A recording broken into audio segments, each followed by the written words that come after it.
iman-iman kertas. Oke. Iman-iman kaleng. Dan selama ini kan iman hanya iman di atas kertas. Jadi habis bersuara harus gimana, Bang? Sampaikan, Pak Menteri, nggak usah nakut-nakutin kita deh. Gitu. Tapi kan ada undang-undangnya, Bang. Kalau Ya bukan. nggak ngikut Ya, di penjara. Ya sekarang makanya hidup itu pilihan, Bos. Nggak bisa kita mengikuti mereka. Kalau kita mengikuti mereka berarti kita memperkuat ekosistem yang sedang mereka bangun. Jangan ikutin.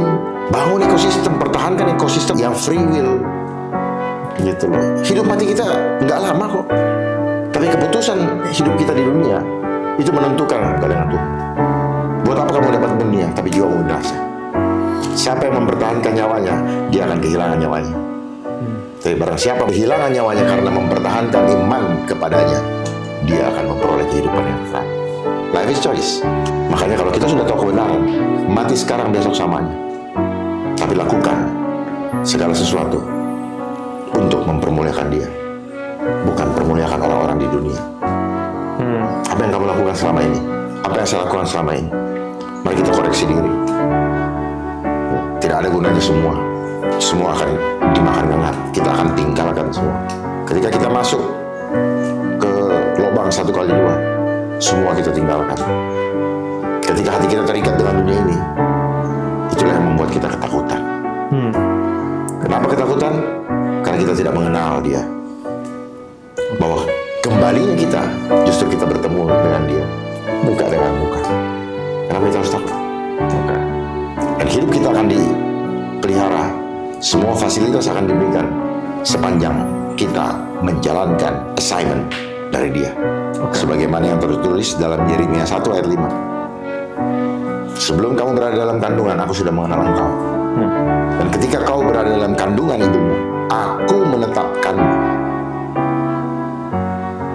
dan menguduskanmu. Aku menguduskanmu dan menetapkanmu menjadi nabi bagi bangsa-bangsa. Menyuarakan kebenaran, menyuarakan suara hatinya Tuhan. Itulah disebut loudspeaker. Makanya loudspeaker belajar dari teknologi yang ada di dalam mulut kita. Gitu. Loudspeaker, gunakan mulutmu untuk menjadi speaker bagi hati Tuhan. Jadi kalau orang bilang jangan dengarkan hati, hati-hati, hati yang mana dulu? Jadi itu akan termanifestasi ketika keluar dari mulutmu.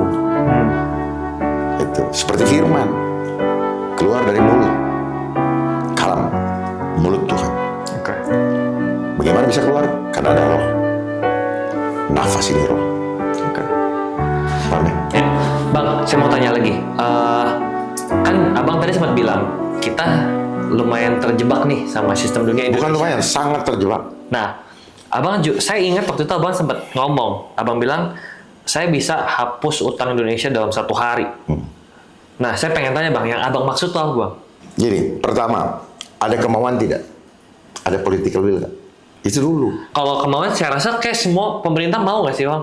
Abang ada yang nggak mau? Tadi saya bilang, don't trust anybody. Oh, ada yang nggak mau ya? Don't trust anybody. Sistem nggak mau. Kalau selesai, berarti nggak bisa dikendalikan. Itu kan cara mengendalikan. Namanya debt trap.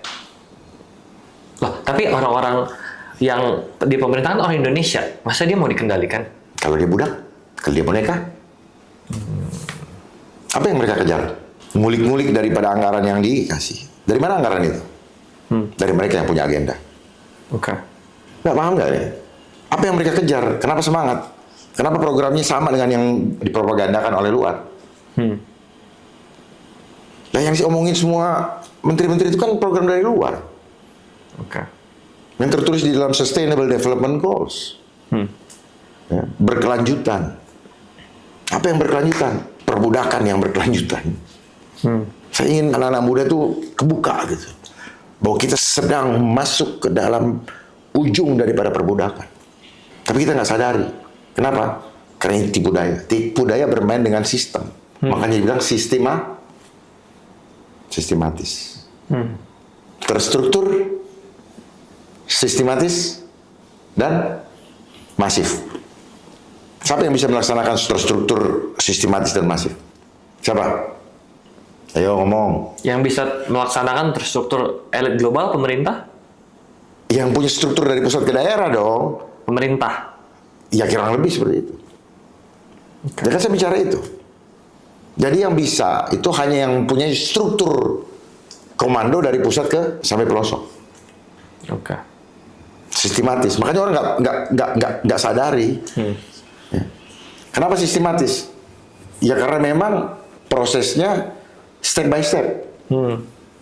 Dari sini geser ke sini, geser ke sini. Contoh Komdigi. Dulunya apa namanya? Saya nggak tahu Komdigi dulunya apa. Kominfo. Oh, Komdigi itu bukan bagian dari Kominfo ya? Ganti nama ya? Ganti nama. Oh, oke. Bertransformasi. Oke. Nah makanya kamu ini nggak tahu itu. Yang mengawasi konten-konten di media sosial siapa? Kominfo. Ya. Kenapa dia jadi Komdigi? Karena sukses di COVID. Kan di COVID itu kan di belakangnya ada huruf ID, identity digital. Jadi kalau kamu mau nanya digital, ya mereka nanti yang koneksikan. Oke. Semua sistem digital. Oke. Makanya mereka yang nguasain namanya Pusat Data Nasional. Apakah aman? Nah, itu kan pertanyaan. Nggak aman. Kenapa nggak aman? Karena sistemnya punya elit global, punya asing. Makanya IP address juga harus nyewa.